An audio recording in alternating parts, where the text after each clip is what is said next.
बहुत साल पहले की बात है। सुंदरबन नाम का एक बहुत बड़ा जंगल था। उस जंगल में बहुत सारा जानवर मिलजुल कर रहते थे, जिनमें से दो दोस्त भी रहते थे। एक था कौवा और एक था हिरन। दोनों की दोस्ती बहुत गहरी थी। दोनों एक साथ जंगल में घूमते थे और मजे करते थे। जो मन में आया वो खाते थे और हमेशा तंदुरुस्त रहते थे। वो हर वक्त साथ रहते थे, साथ खाते थे और साथ रहते भी है। वो खाने के तलाश में दिन भर जंगल में घूमते रहते थे और शाम होने के बाद एक पेड़ के नीचे आश्रय लेते थे। कौवा पेड़ के ऊपर एक शाखा पर रहता था और हिरन पेड़ के नीचे एक गड्ढे में रहता था। इस प्रकार उन दोनों के दिन अच्छी तरह से बीतने लगे।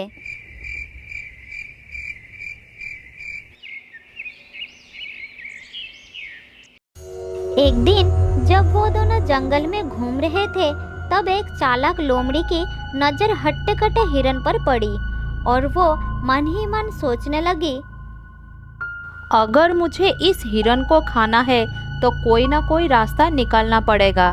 अगर मैं इसके साथ दोस्ती कर लूँ तो इसको फंसा सकती हूँ, फिर इस हिरन का ताज़ा मांस मजे से खा सकती हूँ। हाँ, यही ठीक रहेगा। उस दिन से वो चालाक लोमड़ी हर रोज चोरी छुपे हिरन का पीछा करने लगी। एक दिन लोमड़ी ने देखा कि हिरन जंगल में घास खा रहा था और कौवा उसके पास नहीं था। फिर लोमड़ी धीरे धीरे हिरन के पास गई और कहने लगी, अरे हिरन, मेरे दोस्त, कैसी हो? आज तुम अकेले आए हो? हिरन अचानक लोमड़ी की आवाज़ सुनकर थोड़ा घबरा गया और वो चुपचाप खड़ा रहा। अरे रुको रुको दोस्त, घबराओ मत, मैं तुम्हें कुछ नहीं करूँगी। कौन हो तुम और मुझे अपने दोस्त क्यों बुला रही हो? मैं तो तुम्हें पहचानता भी नहीं।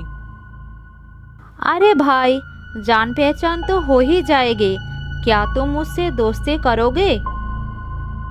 नहीं, अनजान लोगों से दोस्ती नहीं करना चाहिए। माफ करना, मैं आपकी दोस्त नहीं बन सकता। मेरा एक दोस्त है। मैं इस जंगल में अकेली हूँ। मेरे सारे दोस्त मुझे छोड़कर चले गए हैं।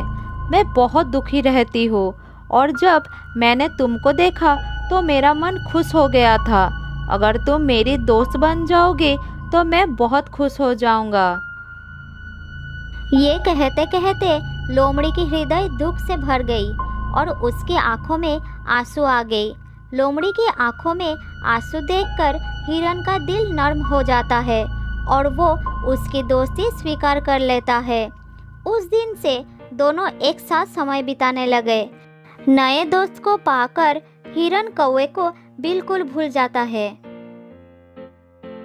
दोस्त हिरन, क्या तुम मुझे अपना घर दिखाओगे? मैं तुम्हारा घर देखने के लिए बहुत उत्सुक हूँ। ले चलो ना दोस्त। हाँ दोस्त, बिल्कुल ले जाऊंगा। तुम मेरे नए दोस्त, तुम्हें अपना घर दिखाने में कोई समस्या नहीं है। चलो मेरे साथ। हिरन लोमड़ी को साथ लेकर अपने घर के तरफ चलना शुरू किया। इधर कौवा दूर से देखा कि हिरन और लोमड़ी साथ में चल रहे थे।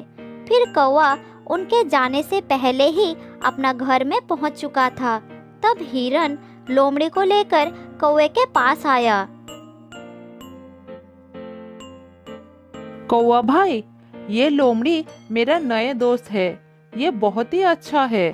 इसका कोई और दोस्त है ही नहीं और अकेला रहता है। चलो हम दोनों ही इसके दोस्त बन जाते हैं। दोस्ती एक लोमड़ी के साथ? ये तो गलत ही होगी। क्या तुम्हें नहीं पता कि वो एक मांसाहारी प्राणी है? इसके साथ दोस्ती मैं नहीं करूँगा। अब ये तुम्हारी मर्जी है कि तुम किससे दोस्ती करना चाहते हो। ऐसा कहकर कौवा वहाँ से उड़ गया। लेकिन हिरन को लोमड़ी पर बहुत भरोसा आ गया था। वो उसके साथ ही घूमने लगा। एक दिन लोमड़ी ने हिरन को कहा, दोस्त हिरन, आज मैं तुम्हें एक जगह ले जाऊंगी जहाँ तुम्हें अपना मनपसंद बहुत सारा खाना मिलेगा। हिरन ने लोमड़ी का बात मान लिया और वो उसके साथ चलना शुरू किया। लोमड़ी ने हिरन को एक खेत में लेके गई जहाँ तरह तरह की सब्जियां उगी हुई थी। हिरन इतना खाना देखकर बहुत खुश हो गया। मेरे दोस्त, अगर तुम नहीं होते तो मुझे इतना स्वादिष्ट खाना कभी नहीं मिलता। अब तुम्हारी वजह से मुझे ये सब खाने को मिल रहा है। हिरन की बात सुनकर लोमड़ी मन ही मन सोचने लगी, हाँ, अगर मुझे तुम्हें खाना है तो तुम्हें खिला के मोटा तो करना ही होगा ना। हाँ दोस्त, मैं जानता था कि तुम्हें ये सब खाना बहुत पसंद आएगा, इसलिए मैं तुमको यहाँ ले आया। उस दिन के बाद से उन दोनों को इस खेत पर आकर खाने की आदत हो गई। जल्द ही खेत के मालिक को पता चल गया कि कोई उसकी खेत को नष्ट कर रहा है और वो किसान उसको पकड़ना चाहता था। इसलिए खेत में उसने एक जाल बिछा दिया।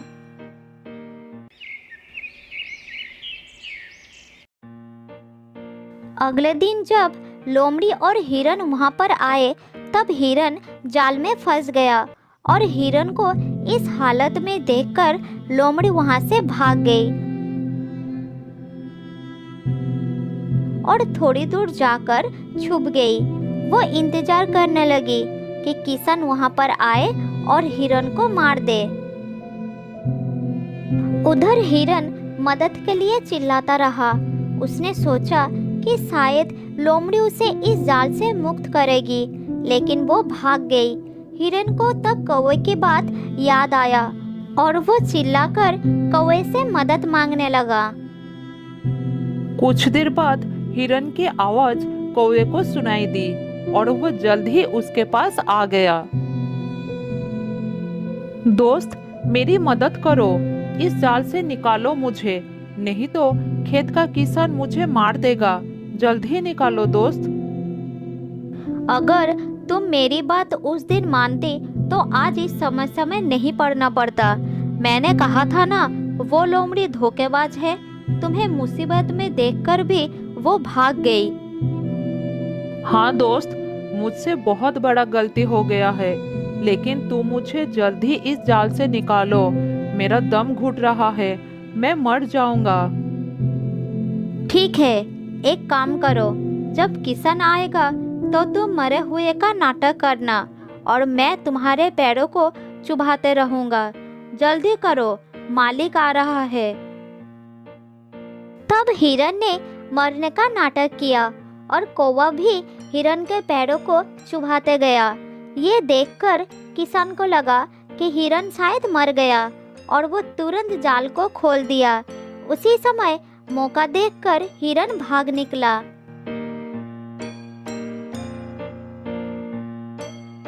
लोमड़ी दूर से ये सब देख रही थी। हिरन के भाग जाने से वो निराश हो गई। उसने सोचा था कि वो हिरन के स्वादिष्ट मांस को खाएगा, लेकिन कौवे ने आकर सब कुछ खराब कर दिया। उधर अपना घर पहुंचकर हिरन ने कौवे को धन्यवाद दिया और फिर से दोस्ती कर ली। फिर कौवे ने बोला, अब उस लोमड़ी को सबक सिखाना पड़ेगा। हाँ, उसे सबक सिखाना ही पड़ेगा। मुझे पता है वो कहाँ रहती है। जैसे लोमड़ी ने तुम्हें फंसाए है ना, उसी तरह तुम भी उसका विश्वास जीतकर उसे फंसाओ। किसी भी तरह हम उसको खेत के मालिक से पकड़वाएंगे। बहुत ही अच्छी योजना है मेरे दोस्त। हिरन कौवे को लोमड़ी के घर के पास ले गई। कौवा हिरन को लोमड़ी के पास जाने के लिए कहकर खुद एक पेड़ के डाल पर बैठकर नजर रखने लगा। हिरन सीधा लोमड़ी के घर के अंदर चला गया।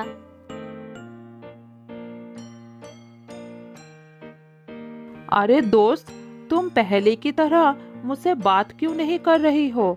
तुम्हें पता है, उस दिन मैं किसान के जाल में फंस गई थी और भगवान की दया से मैं वहां से भाग निकला। सच में? मैं तो पानी पीने गई थी, ये सोचकर कि तब तक तुम थोड़ा खाना खा लोगे।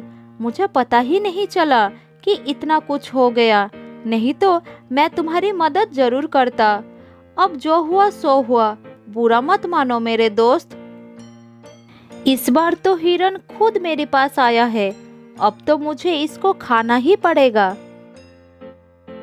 फिर दोनों साथ साथ समय बिताने लगे। फिर एक दिन चालाक हिरन उस लोमड़ी को खेत के पास ले गया।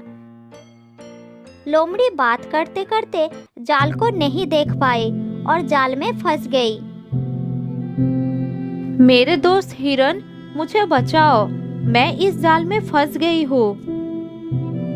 तुमने उस दिन मेरे साथ यही किया था ना? अब खुद देख लो कैसा लगता है। मैं चलता हूँ।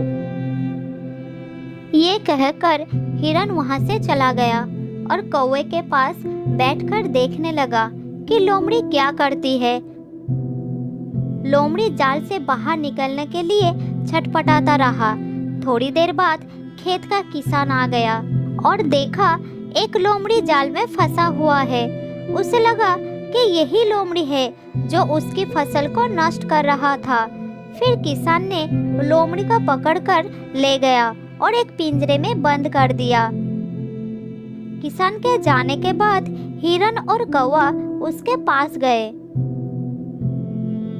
तुमने मुझे धोखा दिया था। मैंने तुम्हें अपना दोस्त समझा, लेकिन तुमने मुझे मौत के मुंह में छोड़कर भाग गए। अब तुम इस पिंजरे में बंद रहो, यही तुम्हारी सजा है। मैं चलता हूँ। ये कहकर कौवा और हिरन वहां से चले गए और उस दिन के बाद से वो दोनों खुशी खुशी रहने लगे। बहुत साल पहले की बात है। जंगल के एक घने पेड़ पर दो बच्चों को लेकर एक तोता दंपति रहते थे। वो आसपास की पक्षियों को भी मदद करते थे और आवश्यकता पड़ने पर दूसरे पक्षियों के बच्चों का ख्याल रखने के साथ साथ उन्हें खाना भी खिलाते थे। तोता माँ अपने बच्चों को बहुत प्यार करती थी। उन्हें कष्ट ना हो इसलिए घोंसले में नरम बिस्तर की भी व्यवस्था की थी। उनके लिए दूर दूर से फल लाकर खिलाती थी। मेरे प्यारे बच्चे मेरी राजदुलारे हैं, मेरी आंखों के तारे हैं। मैं भगवान से सदैव यही प्रार्थना करती हूँ कि इनके ऊपर दुख की परछाई भी ना पड़े। इनके हिस्से का सारा दुख मुझे देकर मेरे हिस्से का सारी खुशियाँ इन्हें दे दे भगवान।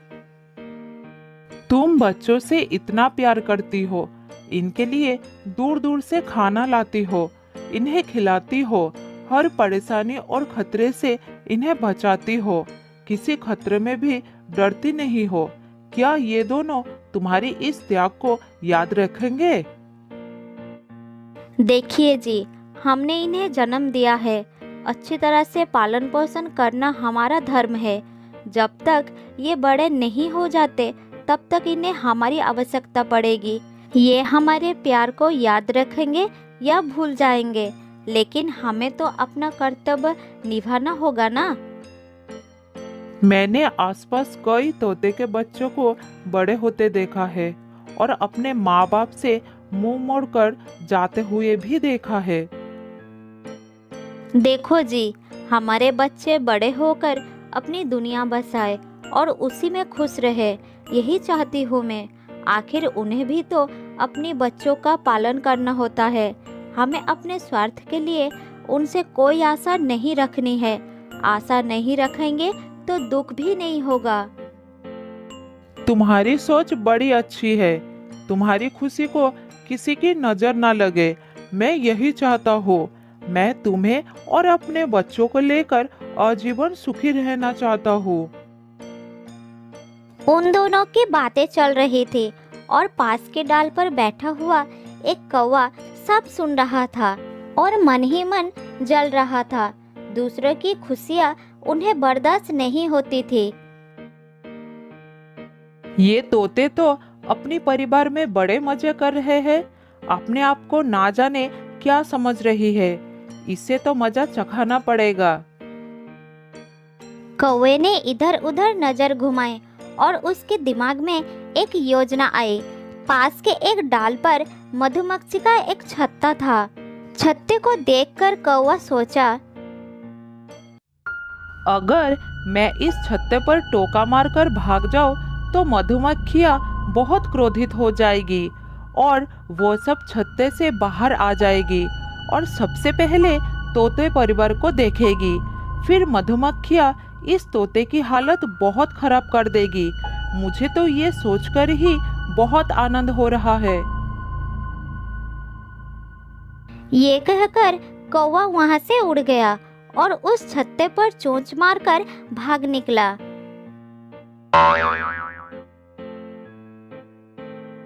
उसकी ये गंदी हरकत को देखकर तोते को बहुत गुस्सा आया और उसने उसका पीछा कर लिया।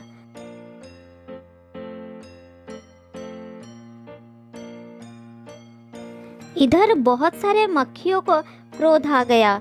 बाहर निकलते ही उन्हें तोता का परिवार नजर आया। तोता माँ ने झट से देख लिया।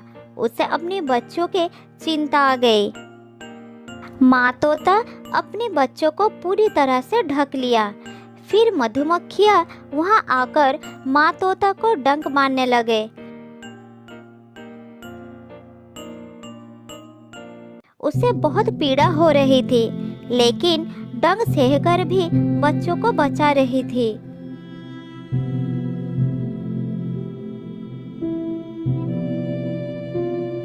मेरे बच्चों, हिलना नहीं, बहुत सारी मधुमक्खियां हैं, काट लेंगे, तुम्हें बहुत दर्द होगा।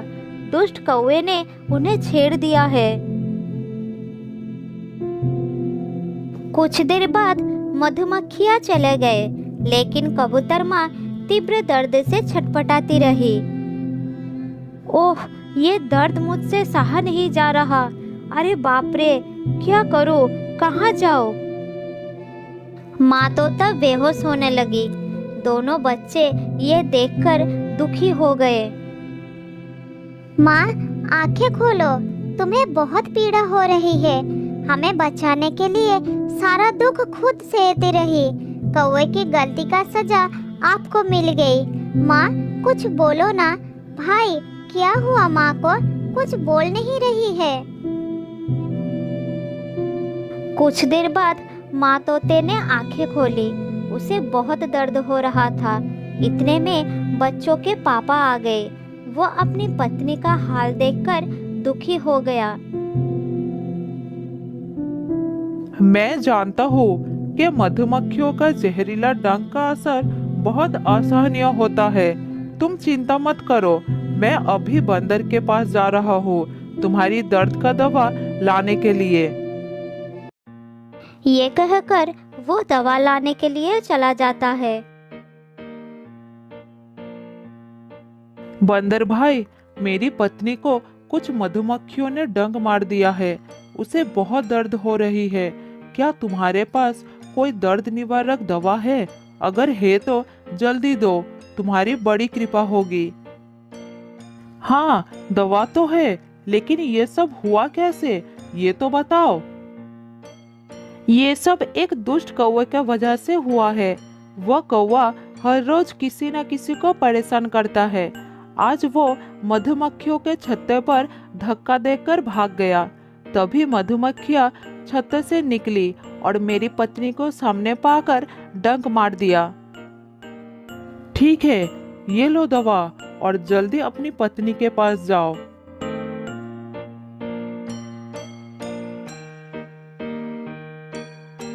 कुछ देर के बाद तोता दवा लेकर आ गया और उसने अपनी पत्नी को दवा खिला दी। थोड़ी देर के बाद माँ तोता को आराम हुआ। इसके बाद 2 दिन बीत गया।